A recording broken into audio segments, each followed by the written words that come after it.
चलो भाई पार्ट 2 हम लोग का स्टार्ट करना है ना, पार्ट 3 हो जाएगा। पार्ट 3 इकोनॉमिक्स का कौन सा चैप्टर है ये? चैप्टर कौन सा है?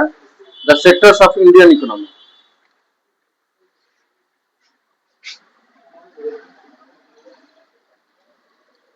द सेक्टर ऑफ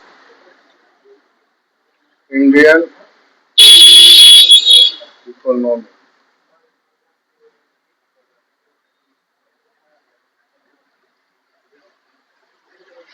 क्या क्या हम लोगों ने स्टडी कर लिया भाई? प्राइमरी, सेकेंडरी और टर्सरी पढ़ लिया है। प्राइमरी सेक्टर, सेकेंडरी सेक्टर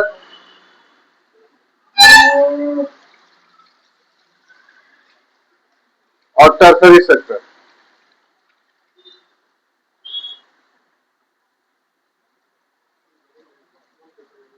सारे क्वेश्चंस क्लियर हैं? जब भी क्लास ले रहे हैं ये सब जो भी प्रीवियस क्लासेस है, जितना भी क्वेश्चन अभी तक हम लोगों ने टच किया है, समझा है, एक बार ओवरव्यू कर लेते हैं। ये सारे क्वेश्चन क्लियर है? ये 3 क्वेश्चन और इससे जुड़ा हुआ 3 क्वेश्चन क्लियर है? अब हम लोग स्टार्ट करने जा रहे हैं आज कंपेयरिंग ऑफ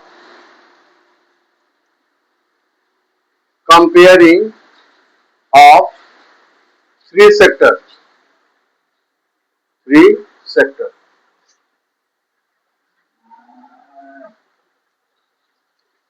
समझे इसको पहले। किसी भी टॉपिक को पढ़ने से पहले वो क्या है, क्या कहना चाहते हैं उसके बारे में समझो। कंपेयर का मतलब क्या होता है? तीनों क्षेत्र को का तुलना करना है हमको। तो किस चीज का हम तुलना कर सकते हैं? इमेजिन करो, कुछ क्रिएटिविटी भी लाओ अपने अंदर। जो हम पढ़ने जा रहे हैं, अभी तुलना करना है, तो तुलना, कंपेयर का मतलब क्या होता है? तुलना करना।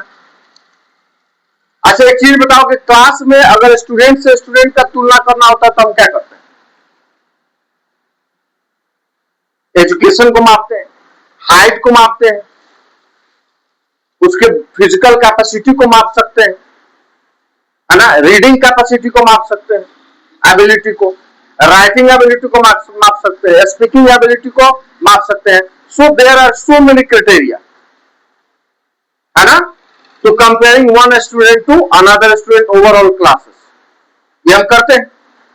तो यहां पर किससे कंपेयर करना भाई? सेक्टर से कंपेयर करना। यानी सेक्टर तो 3 ही है, प्राइमरी, सेकेंडरी और टर्सरी। एक दूसरे से क्या करना है? तुलना करना है। तो किस किस चीज का हम तुलना कर सकते हैं? पहला हम तुलना कर सकते हैं किसका भाई? प्रोडक्शन।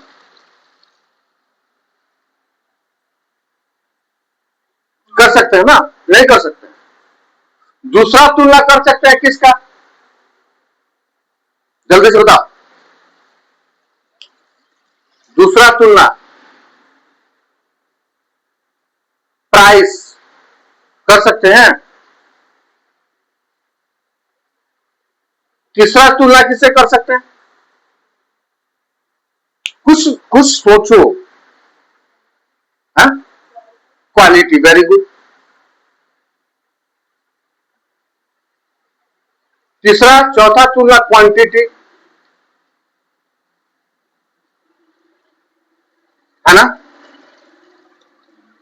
पांचवा तुलना किसको कर सकते हैं भाई?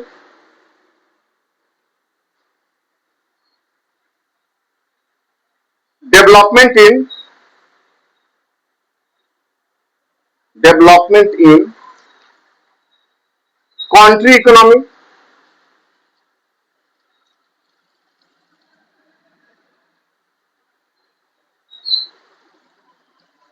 कर सकते हैं कि प्राथमिक क्षेत्र का, द्वितीय क्षेत्र का, तृतीय क्षेत्र का देश के विकास में क्या योगदान है, ये कर सकते हैं।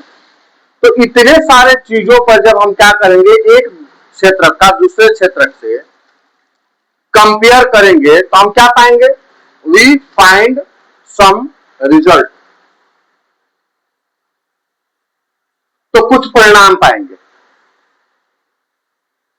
है ना? तो क्या आप बताओ कि अलग अलग क्षेत्र अलग अलग तुलना करना ठीक है कि एक ही साथ तीनों का तुलना करना ठीक है?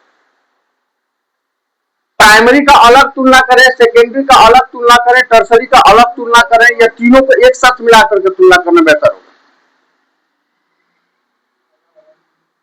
अलग अलग करेंगे तो बहुत समस्याएं आएंगी। कैसी समस्या आएंगी इसको समझो पहले। क्या लिखा है, क्या पढ़ना है, वो बात की चीज है, पहले समझो। मान लो कि हम प्राइमरी का बिस्किट का, प्राइमरी मतलब एक गेहूं का उत्पादन कर रहे हैं, तो पूरे भारत में कितना गेहूं का उत्पादन हुआ, पहले उसका क्या निकालेंगे, रेशियो निकालेंगे। दूसरा निकालेंगे कि उस पूरे गेहूं के प्रोडक्शन का मूल्य कितना हुआ, वो निकालेंगे। तीसरा निकालेंगे भाई कितने कितने गेहूं, कितना कितना किसान ने क्या किया, प्रोडक्शन किया, तब ना फाइनलाइज करेंगे। अब वो गेहूं गया फ्लोर मिल वाले के पास, तो उसने आटा कितना बनाया उसका अलग गणना करना पड़ेगा, क्योंकि उत्पादन करना क्या हो गया, नेचुरल चीज हो गया, वो प्राइमरी हो गया। जैसे ही वो फैक्ट्री में गया, वो क्या हो गया भाई, सेकेंडरी हो गया, है ना? और उससे क्या बना रहा है वो, बिस्किट बनाया, है ना? तो बिस्किट में तीन चार चीजें लग गई हैं।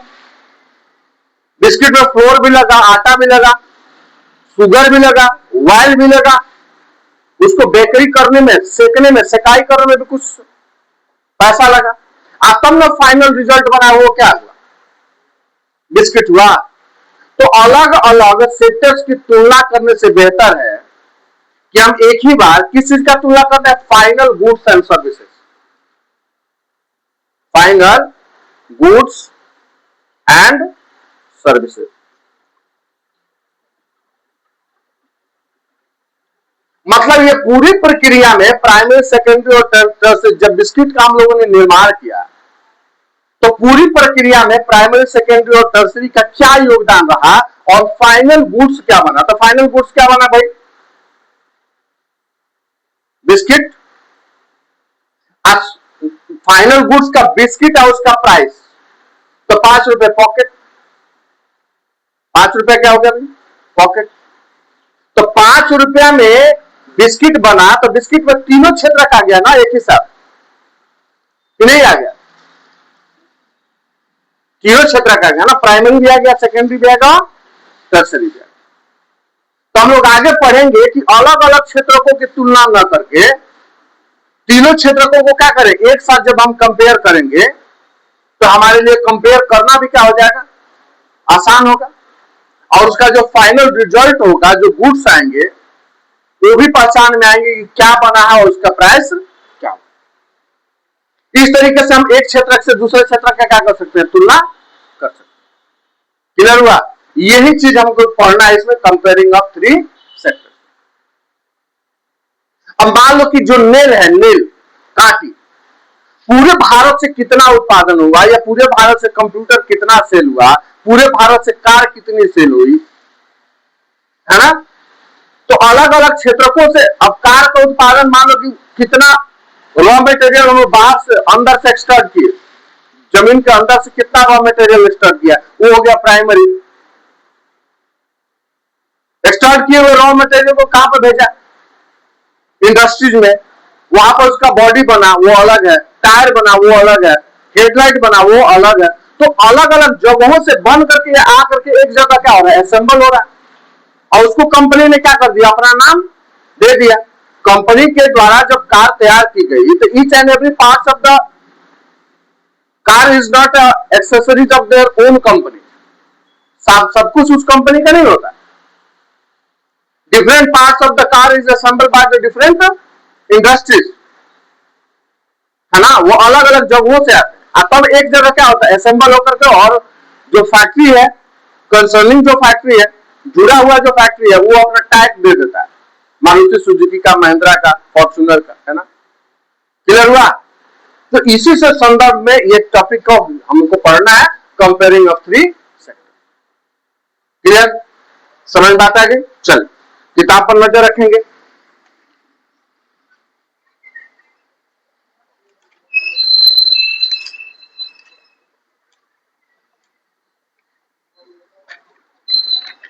एक एक शब्द को किताब पर नजर रखेंगे, जहां दिक्कत होगा पूछे, ठीक है ना।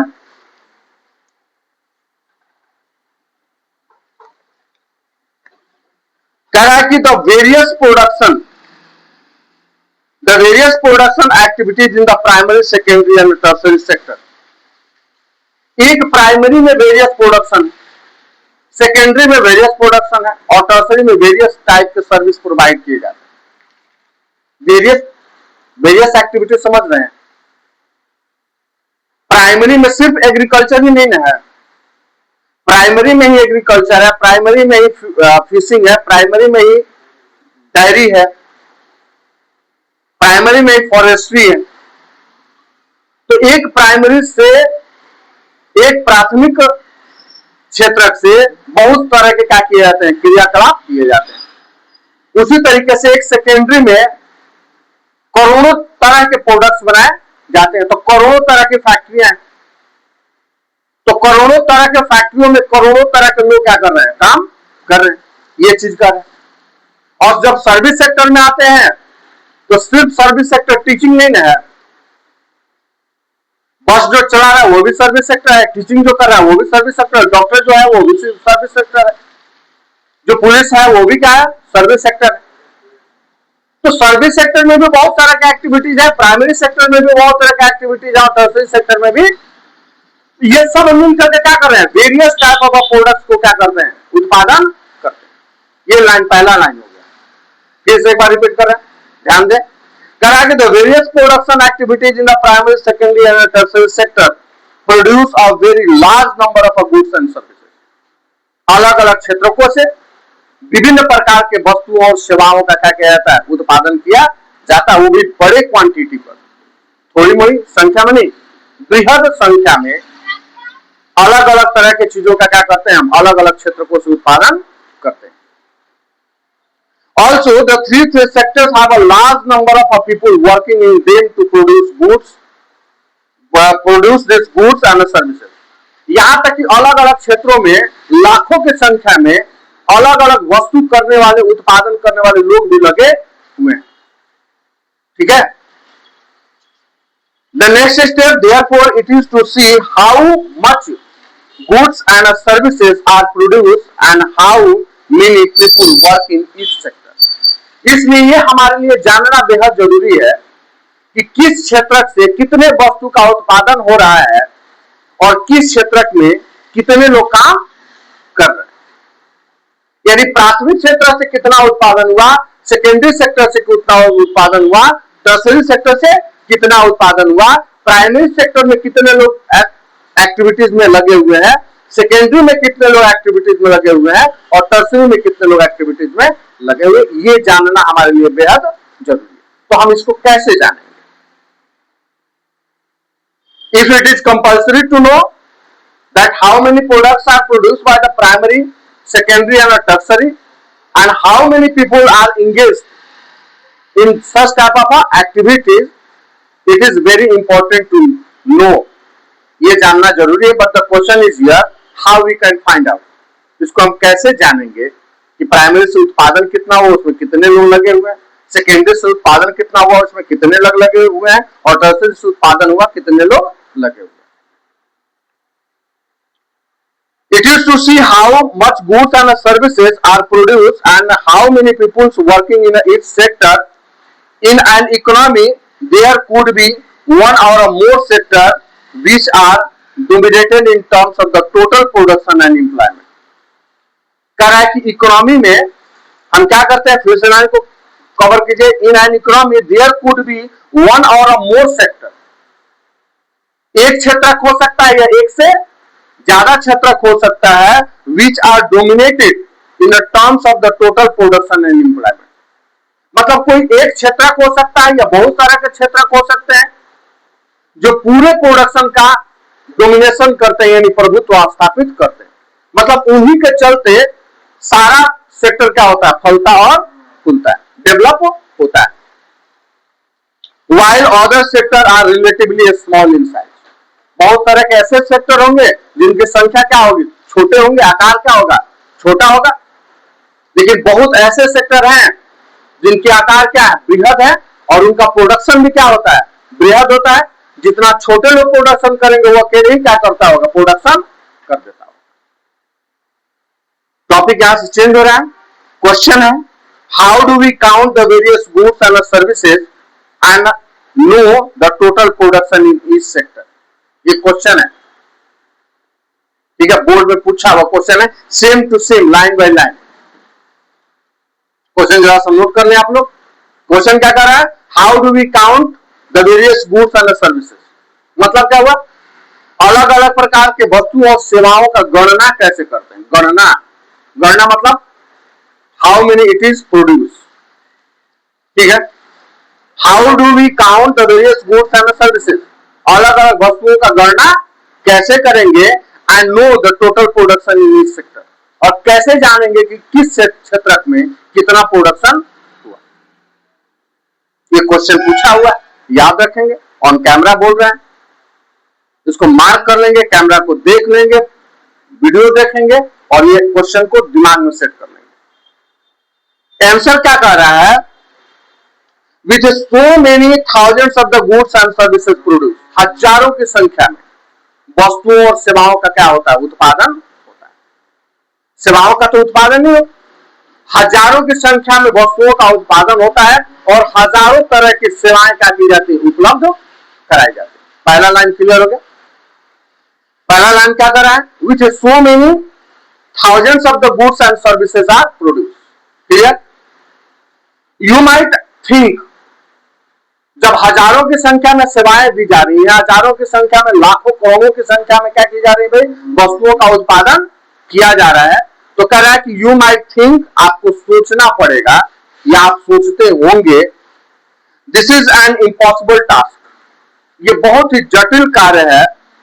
Not only would the task be enormous, you might also wonder how we can add up cars and computers and nails and furniture, it wouldn't make sense। तो कितने कार बने, कितने फर्नीचर बने, कितने नेल्स बने, काठी, और कितने कंप्यूटर बने, इन सब का हम एक साथ गणना कैसे करते होंगे, ये सोचने पर हमको विवश करता है ना जी। क्योंकि कंप्यूटर बनाने वाली लाखों कंपनियां हैं, नेल बनाने वाली लाखों कंपनियां हैं, फर्नीचर बनाने वाली लाखों कंपनियां हैं, तो भैया पूरे विश्व में या एक देश में इतने सारे अलग अलग वेराइटी ऑफ प्रोडक्ट्स का कितना उत्पादन किया जा रहा है, इसका काउंट करना बहुत इम्पॉसिबल टास्क है, ऐसा करना संभव नहीं। अब काठी को गिना जा सकता है, ये बताओ, गिना नहीं जा सकता। हम क्या करेंगे भाई, जो चीज अनकाउंटेबल हो उसको हम वेट कर लेंगे, उसको क्या करेंगे, वेट करेंगे। 5 लाख काठी रख करके दे दिया जाएगा, गिनते रहो, है ना, तो 5 महीना लग जाएगा काउंट करने में, तो जब 5 महीना काउंट ही करने में लगेगा तो उसको बेचेगा कब। तो सिंपल सा क्या मतलब है भाई, वेरियस गुड्स एंड सर्विसेज, मतलब उसका वेट कर लिया कि कितना टन है, कितना केजी है, ठीक है, और उस टन और केजी को क्या किया भाई, पैसे से डिवाइड कर दिया, तो पता चल गया कि कै रुपए किलो है। तो कितना रुपए किलो है, इसका मतलब क्या, जब निकालते वक्त रॉ मटेरियल जब निकाला हेमेटाइट और मैग्नेटाइट, उसमें कितना खर्च लगा, फैक्ट्री में जब वो गया तो नेल बनाने में कितना खर्च लगा, दुकानदार के पास आया तो ट्रक वाले को कितना देना पड़ा, यानी प्राइमरी, सेकेंडरी और टर्सरी सेक्टर तीनों क्या हो गया, इंक्लूड हो गया, और किलो निकाल दिया हम लोग कि 50 रुपए किलो, 10 रुपए 20 रुपए किलो क्या है, काटी है, तो किलो क्या हो गया, उसकी क्वांटिटी और प्राइस क्या हो गया, 20 रुपया किलो। तो तीनों क्षेत्र का मूल्य इसमें क्या कर दिया गया, जोड़ दिया गया ना। लेकिन अलग अलग काउंट करेंगे, किसको निकालने में, इसके रॉ मटेरियल को निकालने में कितना पैसा खर्च हुआ, इसको बनाने में कितना पैसा खर्च हुआ, ट्रक वाले को कितना पैसा दिया गया, ये बहुत जटिल काम, ऐसा करना संभव नहीं। समझ में बात है, you are right in thinking so, अगर आप ऐसा सोच रहे हैं कि ये करना जटिल काम है, इस तरीके से काउंटिंग नहीं की जा सकती, तो आप सही सोच रहे हैं। To get around this problem, मतलब इस समस्या से बाहर निकलने के लिए, इकोनॉमिस्ट सजेस्टेड, ये आंसर है, समझे, इकोनॉमिस्टों ने कहा, इकोनॉमिस्ट मतलब क्या, अर्थशास्त्रियों ने कहा कि भैया हम अलग अलग वस्तुओं और सेवाओं का कभी भी गणना नहीं कर सकते। We can not count the various product which is produce by the different sector. ये किसका कहा हुआ है?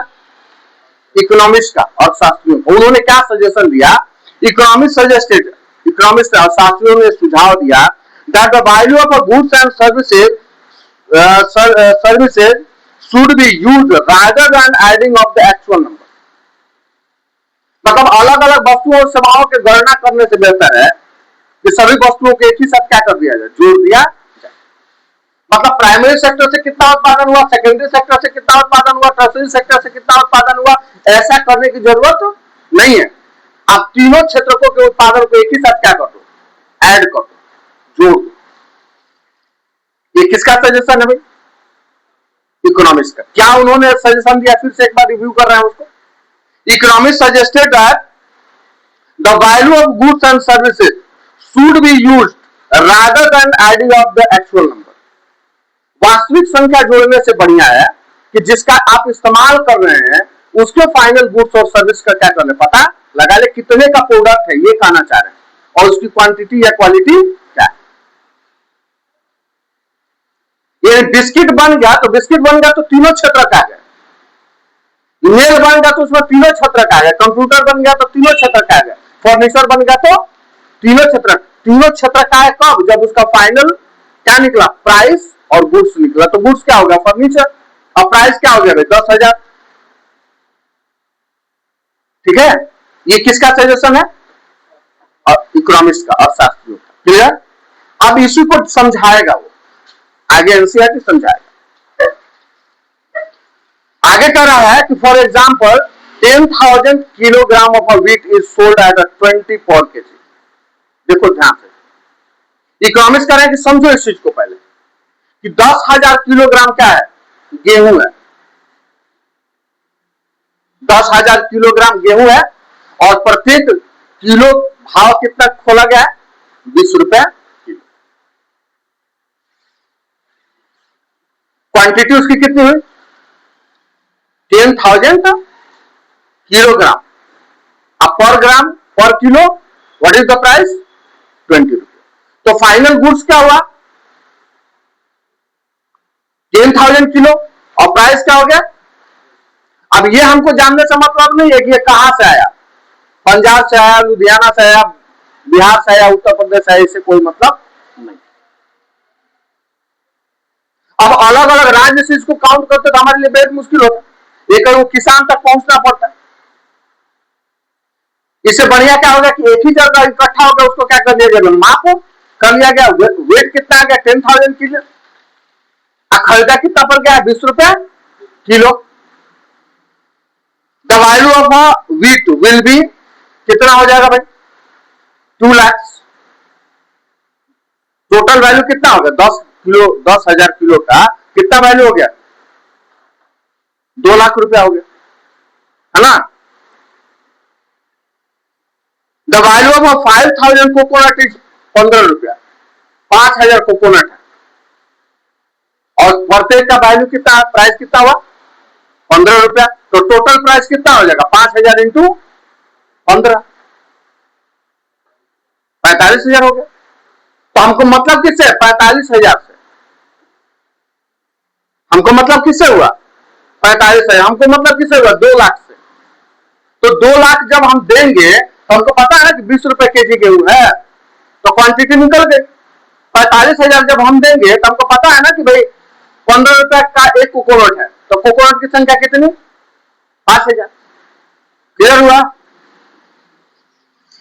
The value of the coconut is 15 पर काउंट विल बी RS 75,000 होगा, कितना, 75,000।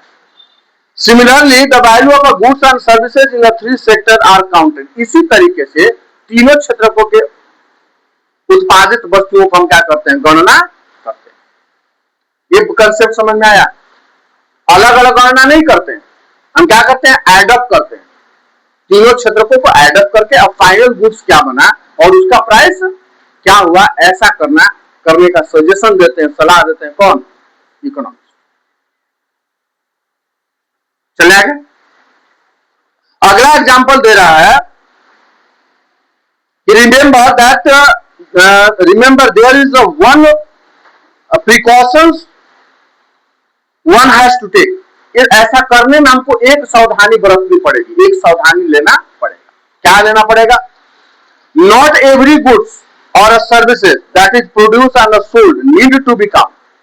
देखिए लिख लिया, प्रत्येक क्षेत्र से उत्पादित वस्तु और सेवाओं का आपको गणना करने की जरूरत नहीं है। क्या करने की जरूरत है? It makes sense only to include the final goods and services. हमको क्या चाहिए भाई? कहां पर रिजल्ट आया? रिजल्ट क्या निकला? Final goods and services. We have to not count the production by the each sector, we have to add up the total production of each sector and we have to reach on the final goods and services. This is the suggestion of the economy. So we can comparing the three sectors. इस तरीके से हम क्या कर सकते हैं? तीनों क्षेत्र का कंपेयर कर सकते हैं। Remember that there is the one precaution one has to take. Not every goods or services that is produced and sold need to be counted. It makes sense only to include the final goods and services. Take for instance, a farmer who sell wheat to flour mills Rs 20 रुपए per kg. दूसरा example कर रहा है कि एक किसान ने अपना जो गेहूं है वो 20 रुपए केजी क्या कर दिया? फैक्ट्री वालों को बेच दिया। ध्यान दें, कितना रुपए किलो बेचा हो? 20 रुपए केजी। द मिल ग्राइंड, गेहूं को क्या किया? ग्राइंडिंग किया, पीस दिया। The wheat and sell the flour to a biscuit company for Rs 25। Flour mill ने उसको 20 रुपया खरीदा किसान से, किसान को मिल गया 20 रुपया। फ्लोर मिल ने क्या किया भाई? उसको ग्राइंडिंग किया और बिस्किट फैक्ट्री को बेच दिया 25 रुपया में। 5 रुपया मुनाफा लिया, तो टोटल तो मुनाफा नहीं होगा। जब ग्राइंडिंग कर रहा है तो बिजली का बिल लगा होगा, डीजल लगा होगा, उसका मेहनत लगा होगा, सब कुछ पैसा उसमें इंक्लूड कर लिया और 5 रुपए पर केजी एक्स्ट्रा लेकर के उसने क्या कर दिया? किसको दे दिया? बिस्किट फैक्ट्री को दे दिया। ठीक है, ये पर केजी की बात हो रही है। आगे चलो, the biscuit company use the floor and things which such as the sugar and oil to make a 4 packet of biscuit. 1 KG में 1 केजी फ्लोर लिया, आटा लिया और उसने क्या कर दिया भाई? उसने क्या कर दिया है? उसने क्या किया? उसमें शुगर मिला दिया, उसमें ऑयल मिला दिया और 4 पैकेट बिस्किट बना दिया। तो 4 पैकेट बिस्किट बनाया, 1 किलो क्या लिया उसने? आटा लिया। तो कुछ चीनी की भी मात्रा बड़ी होगी, कुछ ऑयल की भी मात्रा बड़ी होगी, यानी एवरेज लेकर के चलो कि 4 पैकेट बिस्किट 250 ग्राम का बिस्किट का पॉकेट उसने क्या कितना बना दिया? 1 किलो फ्लोर में उसने 250 ग्राम के 4 बिस्किट के पॉकेट को उसने बनाया। And make a 4 pocket of the biscuit. It sell biscuit in the market to the consumer Rs 80 रुपया पर पॉकेट। 80 रुपीज, 80 रुपया में क्या कर दिया उसने? बेच दिया। तो 20 रुपए हुआ ना, प्रत्येक पॉकेट कितना का हुआ? 80 रुपया में उसने टोटल बिस्किट बेचा, चारों बिस्किट। तो प्रत्येक बिस्किट का कीमत कितना? 20 रुपया। उसका लागत खर्च कितना? 20 रुपए का खरीदा है, 25 रुपया में बेचा। 20 रुपया में फार्मर ने बेचा, 25 रुपया में फ्लोर मिल ने बेचा और उससे 5 रुपया 10 रुपया और एक्स्ट्रा लगाया होगा, sugar, oil, mechanic charge, bakery charge, है ना? तब उसका पूरा 1 केजी का बिस्किट का कीमत कितना पड़ा? 50 रुपया मान लो, और बेस कितना में रहा? 80 रुपया। 30 रुपया का क्या हो गया? मुनाफा हो गया। फाइनल गुड्स क्या हुआ? बिस्किट। और प्राइस कितना हो गया? 80 रुपया। प्राइस कितना हो गया? 80 रुपया। 250 ग्राम से चलोगे तो प्राइस कितना हो गया? 20 रुपया। अब बिस्किट क्या हो गया? 250 ग्राम, 80 रुपया लोगे तो 1 केजी का बिस्किट की कीमत कितना? 80 रुपया। तो हम लोग का फाइनल गुड्स क्या हुआ? बिस्किट। और प्राइस क्या हो गया? 80 रुपया। अब इसमें तीनों क्षेत्र जुड़ गया कि नहीं? ये कह रहे हैं कौन? इकोनॉमिस्ट, कि ऐसे हम क्या करते हैं? गणना करते हैं। Biscuits are the final goods, that is goods that reaches the consumer. ये बिस्किट क्या हो गया, फाइनल गुड्स। और फाइनल गुड्स किसको कहते हैं, what is final goods, the goods that reaches to the consumer, उसको हम अंतिम वस्तु कहते हैं, यानी जो उपभोक्ता के हाथों में क्या हो गया, सीधे चला गया, अब उसके बाद से उसको बेचना नहीं है, that is known as the final. तो फाइनल गुड्स हुआ बिस्किट और उसका प्राइस क्या हो गया, 80 रुपया, या एक पॉकेट का लगे तो 20 रुपया। क्लियर, समझना की बात। Why are some final goods and services count, लिखिए, कह रहा है कि why are some final goods and services count. 3 question बता चुके हैं तक। कौन कौन सा पहला क्वेश्चन है भाई, पहला क्वेश्चन यहां पर क्या हम लोगों ने बताया, पहला क्वेश्चन हम लोगों ने डिस्कस किया, how do we count the various goods and services and know the total production in each sector. अगर ये क्वेश्चन आता है, इधर ध्यान दीजिए, अगर ये क्वेश्चन आता है तो दोनों का एग्जांपल दे देंगे। 3 एग्जांपल पढ़े हैं हम लोग ऊपर में। पहला एग्जांपल किसका, व्हीट वाला, जहां पर 2 लाख का प्राइस आया। दूसरा एग्जांपल किसका पढ़ा हम लोग, कोकोनट का। और तीसरा एग्जांपल किसका पढ़ा हम लोगों ने, बिस्किट का। तो विच एग्जांपल इसको क्या करना है, लिखना है, अगर ये क्वेश्चन आता है। अब कह रहा है अगला क्वेश्चन कि हम सिर्फ अंतिम वस्तु और सेवाओं का ही गणना क्यों करते हैं। अगला जो क्वेश्चन है वो क्या है, why are only final goods and services count. हम ऐसा क्यों करते हैं, इकोनॉमिस्ट ने बता दिया तो ऐसा क्यों उन्होंने बताया, ये भी जानना पड़ेगा ना, कि why economist suggest us that add up the total value of 3 sector, not count the production by the 3 sector. अलग अलग क्षेत्र को गणना मत कीजिए, आप क्या कीजिए भाई, एड अप निकालिए, टोटल सम क्या कर दीजिए, निकाल दीजिए। ऐसा क्यों, क्या या हम अंतिम वस्तुओं और सेवाओं का गणना क्यों करते हैं, इसका आंसर है, आगे चलते हैं। In contrast to the final goods, जब भी हम क्या निकालते हैं, अंतिम वस्तुएं को निकालते हैं। Goods such as a wheat and the wheat flour is an example are intermediate. देखो इंटरमीडिएट गुड्स क्या होता है, मध्यवर्ती वस्तु। फाइनल गुड्स आपका क्या हुआ बेटा,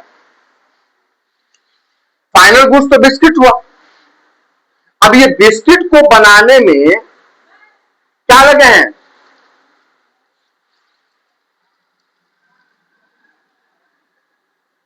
इंटरमीडिएट गुड्स। अब ये बच्चा नहीं समझ पाता है कि इंटरमीडिएट गुड्स क्या है, समझ लीजिए, इसको क्या कहते हैं, मध्यवर्ती वस्तु। आप बताओ, अभी तक पढ़ चुके हो, क्या है ये, किसको कहेंगे, किसको कहेंगे मध्यवर्ती वस्तु, नहीं समझ में आ रहा।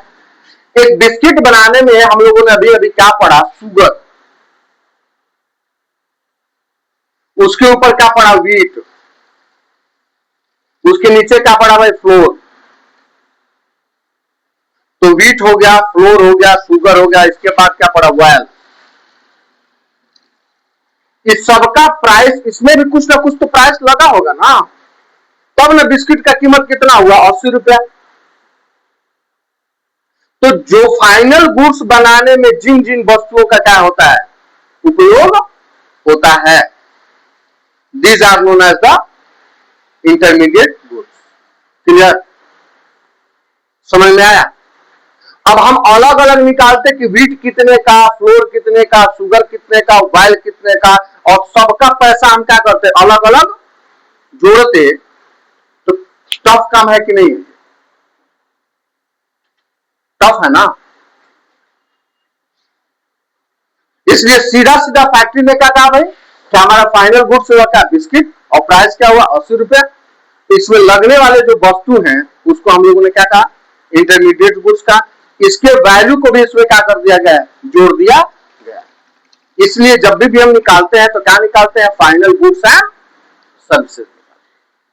क्लियर,